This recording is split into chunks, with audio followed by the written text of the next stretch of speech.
کہ مسجد میں دوسری جماعت بنانا شرعی طور پر کیسا ہے؟ اس سوال کا جواب پچھلے کئی مرحلوں میں دیا جا چکا ہے، لیکن مختصر طور پر دوبارہ جواب دینے میں کوئی حرج نہیں ہے۔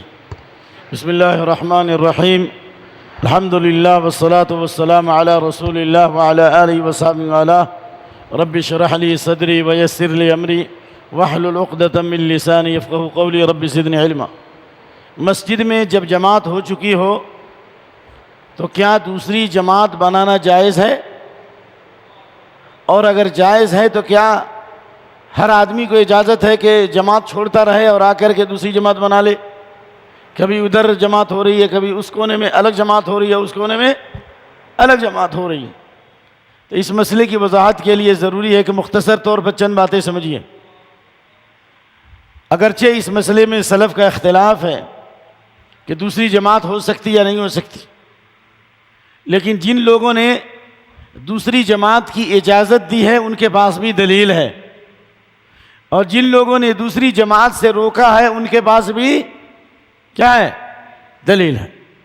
جن لوگوں نے دوسری جماعت کی اجازت دی ہے ان کی دلیل نمبر 1، اللہ کے نبی صلی اللہ علیہ وآلہ وسلم نے سلام پھیرا اور اس کے بعد ایک صحابی آئے، ان کی جماعت چھوٹ چکی تھی، حدیث ابو داؤد میں بھی اور ترمذی میں بھی۔ آپ نے فرمایا من يتصدق على هذا الرجل، وفی روایہ من يتجر على هذا الرجل، کون آدمی ہے جو اس پر صدقہ کرے، کون آدمی ہے جو اس پر صدقہ کرے، یعنی یہ نماز پڑھ چکا ہے تو اس کے ساتھ مل کر جو نماز پڑھے ہوا ہے اس میں سے کوئی آدمی مل کر دوسری جماعت پڑھ لے تاکہ اس کو جماعت کا ثواب مل جائے۔ فقام رجل، ایک آدمی کھڑے ہوئے، اور اس آدمی سے مراد ابو بکر صدیق ہیں رضی اللہ عنہ، اور انہوں نے ان کے ساتھ جماعت ثانیہ کیا۔ تو نبی صلی اللہ علیہ وسلم کی موجودگی میں اور آپ کے حکم سے فوت شدہ جو مسبوق ہے، جس کی جماعت چھوٹ چکی ہے، اس کو آپ نے دوسری جماعت قائم کرنے کی اجازت دی۔ یہ اس بات کی دلیل ہے کہ دوسری جماعت ہو سکتی ہے، اگر دوسری جماعت نہیں ہوتی تو آپ حکم نہیں دیتے۔ دلیل نمبر 1۔ اور دلیل نمبر 2، مرآۃ المفاتیح جو مشکات کی شرح ہندوستان کے محدث ہیں عبید اللہ مبارک پوری، آپ لوگ جانتے ہی ہیں، انہوں نے باضابطہ اس کو لکھا ہے صحیح حدیث کے حوالے سے، اس میں سے بعض روایت بخاری میں بھی ہیں کہ عبداللہ بن مسعود رضی اللہ عنہ ایسی مسجد میں پہنچے جہاں پر جماعت ہو چکی تھی، وہاں اذان دی گئی اور حضرت عبداللہ بن مسعود نے دوسری جماعت قائم کی، 6 شاگردوں کے ساتھ، یہ 9 شاگردوں کے ساتھ۔ اسی طرح انس بن مالک اپنے شاگردوں کے ساتھ پہنچے ایسی مسجد میں جہاں جماعت ہو چکی تھی، لیکن پھر دوبارہ جماعت کے ساتھ نماز پڑھی۔ تو یہ حدیث اور یہ آثار سے یہ بات واضح ہوتی ہے کہ اگر کسی کی جماعت چھوٹ جائے تو دوبارہ نماز با جماعت ادا کر سکتا ہے، لیکن اس شرط کے ساتھ کہ اس آدمی کی نیت پہلے سے جماعت اولیٰ کی ہو اور کوشش بھی ہو، اور پھر آئے تو دیکھے جماعت ختم ہو چکی ہے۔ نہ یہ کہ آدمی سستی اور کاہلی میں پڑا رہے، دنیا کے کاموں میں مشغول رہے اور سمجھتا ہے کہ جماعت چھوٹ جائے گی دوسری جماعت کر لیں گے، تو اس کے لیے دوسری جماعت قائم کرنا درست نہیں ہے۔ کہ جو حدیث آتی ہے صلاۃ الجماعت تفضل من صلاۃ الفرد ب27 درجہ او 25 درجہ، جماعت کی نماز تنہا نماز کے مقابلے میں 27 گنا زیادہ ثواب ہے، یہ جماعت ثانیہ کے لیے ہے، نہ کہ جماعت اولیٰ کے لیے، نہ کہ جماعت ثانیہ کے لیے۔ جو حضرات یہ کہتے ہیں کہ دوسری جماعت نہیں ہو سکتی، ان کی ایک عقلی دلیل ہے، وہ یہ ہے کہ دوسری جماعت سے مسجد میں تشویش پیدا ہوتی ہے۔ سلام پھیرنے کے بعد کے جو اذکار ہیں وہ بھی اللہم انت السلام، ان کے سلام کے بعد بقیہ اذکار شرعی طور پر بآواز بلند پڑھنا درست نہیں، آہستہ پڑھا جائے گا۔ تو جو اذکار نماز کے بعد کے ہیں اس کو آہستہ پڑھنے کا حکم ہے، تو جماعت ثانیہ سے مسجد میں تشویش ہوتی ہے۔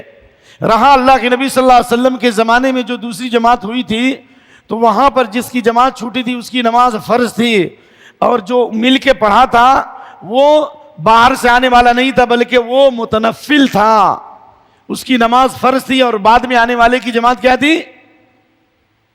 یعنی جس کی جماعت چھوٹی ہوئی اس کی جماعت نماز فرض تھی، اور جس نے مل کر کے پڑھا اس کی جماعت کیا ہو گئی؟ نفل تھی۔ تو نفل اور فرض دونوں نے پڑھا، یعنی ایک متنفل کے پیچھے ایک مفترض نفل پڑھنے والے کے پیچھے فرض نے پڑھا، یا فرض پڑھنے والے کے پیچھے نفل والے نے پڑھا۔ لیکن یہاں تو مسجد میں داخل ہوتے دونوں کی جماعت فرض ہوتی ہے، یہ اس سے دلیل نہیں ہوتی، سمجھ میں آیا نا ان کی دلیل۔ اور دوسری بات یہ کہتی کہ اتفاقی واقعہ ہے، یہ کیا ہے؟ ہمیشہ ایسا نہیں تھا، اگر ایسا ہوتا ہمیشہ دوسری جماعت ہوتی رہتی، ایسا نہیں ہے کہ صحابہ کی جماعت نہیں چھوٹتی تھی۔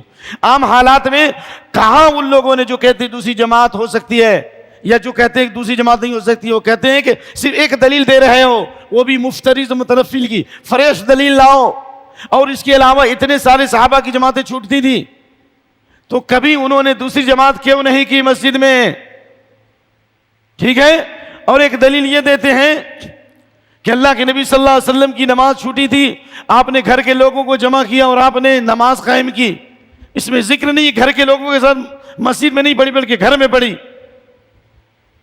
تو اس لیے ان دونوں مسئلے میں اختلاف ہے، لیکن حق اور انصاف ہے انشاءاللہ العزیز کہ دوسری جماعت ہو سکتی ہے اس آدمی کے لیے جو پہلے سے نماز پڑھنے کا ارادہ رکھتا ہو، لیکن آیا تو جماعت ختم ہو چکی ہے تو جماعت قائم کر سکتا ہے، اور وہ بھی مسجد کے کونے میں، یا اگر دوسرے دور پر جگہ ہے تو اس شرط کے ساتھ کہ اس کی قرت سے لوگوں کو تشویش پیدا نہ ہو اور اس کو عادت نہ بنائے۔ نمبر ایک۔ نمبر دو، جو لوگ کہتے ہیں دوسری جماعت نہیں ہو سکتی، ان کی ایک دلیل اور بھی ہے، بہت مضبوط دلیل ہے، اور اس دلیل کا جواب کیا ہے آپ لوگ دے سکتے ہیں تو دیجئے۔ وہ کہتے ہیں من تطہر فی بیتہ ثم راح الى المسجد فوجد الناس قد صلوا اعطاه الله اجر من صلاها وحضرها لا ينقص ذلك من اجور مشيئة، صحیح الترغیب وسلسلہ حدیث صحیحہ۔ ابو ہریرہ رضی اللہ عنہ سے حدیث مروی ہے کہ اللہ کے نبی صلی اللہ علیہ وسلم نے ارشاد فرمایا، جس نے اچھی طرح وضو کیا اور مسجد میں آیا تو دیکھا لوگ نماز پڑھ چکے ہیں، نکل چکے ہیں، لیکن اس کی نیت نماز پڑھنے کی تھی، جماعت پانے کی تھی، تو اللہ تعالیٰ جماعت کا مکمل ثواب دے گا۔ جب جماعت کا مکمل ثواب مل رہا ہے تو دوسری جماعت کیوں قائد کرتے ہو؟ تو اب یہ دونوں دلائل میں نے آپ کے سامنے رکھے ہیں، جس کو جس پر اطمینان و عمل کرے، کوئی کسی پر جرح نہ کرے، کیونکہ سلف کا منہج یہ رہا ہے کہ جس میں دونوں طرف دلیلوں ہوں، جس پر اطمینان اس پر عمل کرے۔ اگر مجھ سے پوچھیں گے تو میں اس نتیجے تک پہنچا ہوں کہ دوسری جماعت ان لوگوں کے لیے ہے جن کی جماعت کبھی کبھار چھوٹتی ہو، عادت نہ بنائیں، اور وہ بھی مسجد کے کنارے میں پڑھیں، اور بھی آہستہ آواز میں پڑھیں، اور وہ بھی آہستہ آواز میں پڑھتے ہیں۔ انشاءاللہ دوسری جماعت کی گنجائش ہے، اللہ کرے کہ یہ بات سمجھ میں آ جائے اور ہم اختلاف سے بچ جائیں۔ جزاک اللہ۔ جزاکم اللہ خیر۔